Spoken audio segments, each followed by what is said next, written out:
Bonjour à tous, j'espère vous trouver en forme et bien confinés malgré cette pandémie qui perturbe considérablement nos vies. Alors comme je vous l'avais dit dans le petit document que je vous ai remis en trois parties, il faut d'abord globalement être rassuré puisque nous savons que la mortalité globale du Covid-19, jusqu'à preuve du contraire, et en Chine c'était autour de ce pourcentage, tourne entre 3 et 4%, ce qui veut dire que 96% des personnes contaminées n'auront pas de problème. Évidemment, pour les 4%, ça peut très mal tourner, en particulier du fait de complications pulmonaires, soit liées au virus lui-même qui entraîne une surréaction immunologique de l'organisme, soit du fait d'une surinfection, ce qu'on appelle en gros une pneumonie. Alors évidemment, pour passer le cap de cette complication pulmonaire, la réanimation et notamment la ventilation artificielle assistée est fondamentale. Elle peut durer entre 15 et 20 jours et elle nécessite évidemment des lits d'hospitalisation, des respirateurs et du personnel pour s'occuper de chaque malade. On dit qu'en gros, il faut 8 personnes pour s'occuper d'un malade en réanimation sous respirateur, ce qui est très lourd. La gravité de la pandémie vient donc du fait du risque de la saturation de nos services hospitaliers. Pour autant, comment s'en prémunir? Et vous avez vu dans le petit texte que je vous avais donné que puisque la contamination se fait par gouttelettes, c'est-à-dire qu'a priori il n'y a pas de contamination aérienne pure, il faut toujours qu'il y ait un peu de liquide pour que la protéine, qui je vous rappelle n'est pas un animal mais une matière, comme de l'eau de javel ou comme un poison quelconque, il faut que ce poison quelconque, ce poison qui n'est pas quelconque, le Covid-19, soit porté par un substrat aqueux, donc des gouttelettes de salive ou d'éternuement ou de postillon, de telle manière qu'il puisse rentrer dans notre gorge, dans notre sphère ORL, pour ensuite se développer dans nos poumons avec ce que je viens de dire. Donc le confinement, pour limiter la contamination, diminuer le nombre de malades infectés, donc du risque de saturation de réanimation, le confinement est fondamental. Alors, une fois qu'on est confiné, faudrait-il qu'il soit absolu, c'est-à-dire qu'on ne sorte absolument pas de chez soi, ou bien que, si on le complète avec un dépistage, que tous les malades dépistés positifs, c'est-à-dire porteurs du virus, soient immédiatement isolés. Je crois qu'on l'a dit, ça n'est pas possible dans nos pays européens. En Asie, ils arrivent à peu près, notamment en Corée du Sud et à Hong Kong, à faire à peu près ce genre d'attitude. Mais je vous rappelle que les Asiatiques sont très confucéens, c'est-à-dire que l'autorité, sous-entendu en sous-bassement, l'autorité paternelle, le père, celui qui donne l'ordre, est absolument impérative. Dans nos pays individualistes, il y aurait fort à parier que ça ne puisse pas marcher. Donc, une fois qu'on est confiné de manière non absolue mais relative, évidemment qu'il faudrait pouvoir dépister pour isoler tous les malades. Puisque ça n'est pas réellement possible, il faut rester au confinement en espérant que le virus s'atténue, puisqu'en gros, il n'a plus de porteurs à infecter.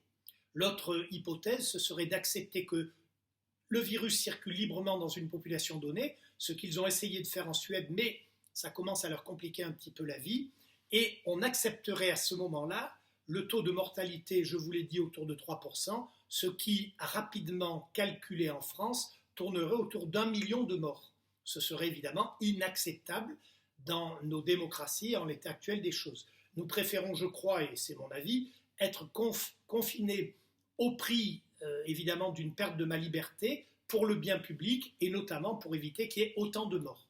Je vous rappelle qu'aujourd'hui, nous sommes à peu près en France autour de 4 à 5 000 morts, ce qui est absolument horrible, mais en sachant que beaucoup parmi les décédés, hélas, sont des personnes très fragiles, en le disant très froidement, je dis bien très froidement et j'ouvre les guillemets, ce sont des personnes qui peut-être seraient mortes dans l'année ou dans les mois qui suivent, d'une part, et d'autre part, la circulation automobile fait chaque année plus de 4 000 morts en France. Et il y a bien d'autres causes de mortalité, notamment la grippe saisonnière. Mais ceci étant dit, et en revenant non plus dans la froideur, mais dans la réalité de la vie, bien entendu, il n'est pas question d'accepter une telle hécatombe. Alors, une fois qu'on a parlé du confinement qui est la protection contre la contamination, on a compris que l'intérêt scientifique devant une telle maladie, ce serait évidemment d'en trouver le traitement. En l'état actuel de nos connaissances, aucun traitement n'a réellement fait sa preuve. Alors toutes les polémiques qui tournent autour du traitement, on peut les simplifier en disant certains, et je le mets au masculin, vous avez compris que pour ce qui nous concerne à Marseille, c'est essentiellement Didier Raoult, certains donc pensent que un traitement, l'hydroxychloroquine associé à un antibiotique, l'azithromycine, pourrait, je dis bien au conditionnel, constituer un traitement. Aucune étude n'a pu le prouver et nous allons voir les discussions qu'on pourrait avoir sur la méthode scientifique. Et d'autre part, évidemment, le moment de ce traitement est encore en discussion puisque pour certains, il ne faudrait pas le faire au début, au moment où l'inflammation, la réaction immunitaire est très favorable, comme dans toute infection virale. L'organisme se défend en sécrétant des anticorps, ce qui nous occasionne de la grippe, des courbatures et ce qu'on appelle un syndrome grippal, même si dans le cas du Covid-19, ce syndrome grippal est très virulent et très violent. Et d'autre part, on peut se poser la question si indiquer ce traitement, c'est-à-dire mettre en œuvre ce traitement lorsque la maladie s'aggrave, c'est-à-dire que les 3/4 du temps, lorsque la réaction immunitaire de l'hôte, c'est-à-dire du malade contaminé, est tellement violente qu'elle peut abîmer les poumons par excès de réaction immunitaire, on pourrait penser que l'hydroxychloroquine et l'azithromycine, qui a aussi un rôle virucide, pourraient diminuer cette réaction immunitaire, ce qui serait là très intéressant. Donc je répète, 2 problèmes qui ne sont pour l'instant pas résolus, quoi qu'on en dise. Premièrement, l'efficacité réelle de ce produit. Deuxièmement, la temporalité. À quel moment serait-il le plus important de le prescrire? Alors, je ne suis pas infectiologue, je ne suis pas immunologue, je ne suis pas chercheur, donc je n'aurai aucune prétention à continuer à raviver la polémique. Mais d'un point de vue un peu plus philosophique, nous pouvons prendre du recul et nous demander, dans le fond, quels sont les problèmes qui, à l'occasion de cette virose qui nous perturbe tous, quels sont les problèmes qui se posent ou qui apparaissent dans la société qui est la nôtre. Et je vous l'ai dit, si vous relisez mon petit texte, que je vois en gros 4 ou 5 problèmes. Premièrement, la mise en cause de toute l'organisation hiérarchique de la société. Deuxièmement, la contestation de la validité d'un résultat scientifique, c'est-à-dire de la méthode scientifique. Ensuite, évidemment, l'envie, le fantasme d'avoir un sauveur, un gourou qui puisse nous sortir de ce mauvais pas, ce qui est un fantasme habituel dans toute période inquiétante et angoissante chez l'être humain. On a toujours envie qu'il y ait un sauveur, quelqu'un qui vienne nous sortir du pétrin, même si, je le répète, c'est très souvent un fantasme. Ensuite, évidemment, le phénomène de la victimisation et du bouc émissaire, qui sont les deux liés. Victimisation, puisqu'on pourrait dire celui qui se prétend comme le sauveur va être victimisé, et il peut se servir évidemment de ce sentiment en disant haro sur le baudet, même s'il n'est pas fondé les 3/4 du temps, et secondairement et par corollaire, la mise en place d'un mécanisme de victime émissaire. Vous vous rappelez qu'avec René Girard, et on y reviendra, le bouc émissaire c'est quelqu'un qui est innocent, mais qu'on charge de tous les péchés du monde, comme dit la Bible, et qu'on va donc sacrifier, rendre sacré, c'est-à-dire qu'il va prendre une importance qu'il n'a pas, puisque son meurtre va apaiser le problème pour lequel on l'a sacrifié. Et en conclusion de tout ce questionnement, de tout ce recul philosophique qu'on peut avoir dans cette situation, évidemment, il faudra parler de la crise des valeurs. Et Nietzsche avait dit que si on décrète qu'il n'y a plus de valeur, c'est-à-dire que tout se vaut, c'est que plus rien ne vaut plus rien. Et si plus rien ne vaut plus rien, il n'y a donc plus de valeur. On est dans le nihilisme avec des conséquences peut-être très importantes dans une société donnée. Alors reprenons tous ces points assez rapidement. Le premier, c'est la contestation de toute hiérarchie sociale. Vous savez que Louis Dumont, un anthropologue et un sociologue distingué du XXe siècle, définit la hiérarchie par son étymologie, hieros, hein, qui veut dire sacré, et arché, archi, qui veut dire principe. C'est-à-dire c'est un principe sacré. Sacré au sens laïque, au sens prosaïque. Et le sacré au sens prosaïque, ça veut dire que si on y touche, il risque de mettre en cause la cohérence et la solidité de la société. J'ai écrit que la hiérarchie correspond dans une société donnée aux fondations d'une maison, si on fait l'analogie avec une maison. Sans fondation, la maison risque de s'écrouler. Sans hiérarchie, toute société, quelle que soit sa couleur politique, quelle que soit son idéologie, toute société a un risque de se mettre en cause, voire d'être en déshérence, de dépérir. Alors pourquoi je dis qu'il y a un soubassement de contestation hiérarchique dans la société? Dans la société, chacun a un rôle social, un statut social.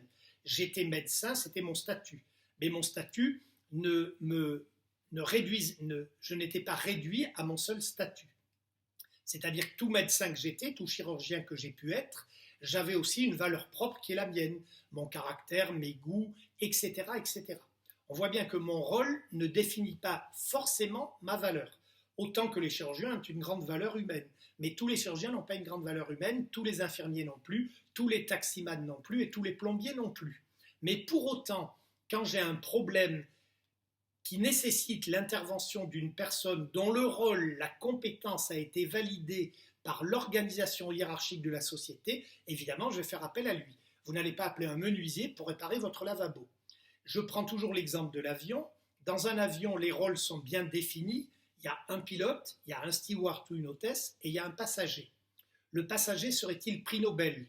Le pilote serait-il un abruti du point de vue culturel, du point de vue humain, de tout ce que vous voulez? Pour autant, il est pilote. Et le passager, pour autant, il est passager dans l'avion. Quel est le but de l'avion? C'est d'essayer d'amener sain et sauf le passager à bon port. Secondairement, l'équipage, et je vous avais dit en plaisantant que si j'étais un commandant de bateau italien, je commencerais par m'échapper moi-même et tant pis pour les passagers. Mais c'est une boutade. On a bien compris que pour que l'avion puisse voler correctement et que tout le monde soit d'accord, c'est-à-dire de manière cohérente, il faut que le pilote fasse le pilote, que le steward fasse le steward et que le passager reste dans son rôle de passager, quelle que soit sa valeur. Or, si on l'applique à la société, je dirais qu'un médecin est là pour faire de la médecine et un homme politique pour faire de la politique, et un journaliste pour donner des informations. Quand tout le monde outrepasse son rôle, que le médecin se mêle de dire comment on devrait faire de la politique, que le politique se mêle de dire comment on devrait soigner les gens, et que les journalistes se mêlent des deux mélangés, on voit bien qu'il y a une incohérence globale qui ressort de tout ça, puisqu'on n'a plus de repères hiérarchiques. Et du coup, le squelette, les fondations de la société risquent de s'effriter, puisque on est dans un climat de méfiance et on risque de ne plus faire confiance à qui que ce soit, pas plus aux médecins qu'aux politiques qu'aux journalistes. Évidemment, c'est un peu, comme on dirait, le foutoir. Et je trouve que cette pandémie, avec les réactions médiatiques surexploitées de certains et d'autres dans les réseaux sociaux, aboutit un peu à cette mise en cause globale de toute hiérarchie sociale. Et je prétends que c'est là un certain danger.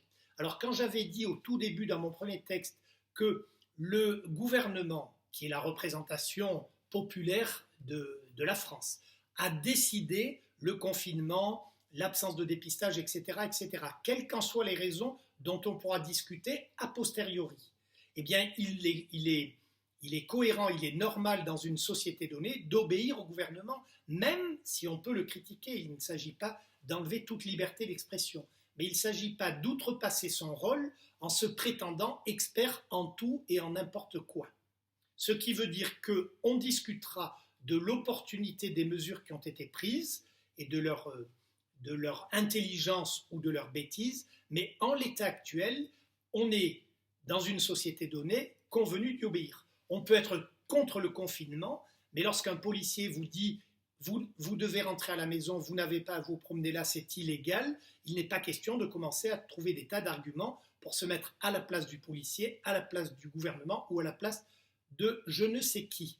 Alors je répète, qu'il n'y ait pas de malentendu, il ne s'agit pas d'obéir aveuglément à toute injonction de l'État, mais pour que l'État puisse exister, il faut qu'on respecte la hiérarchie qui permet à l'État d'exister.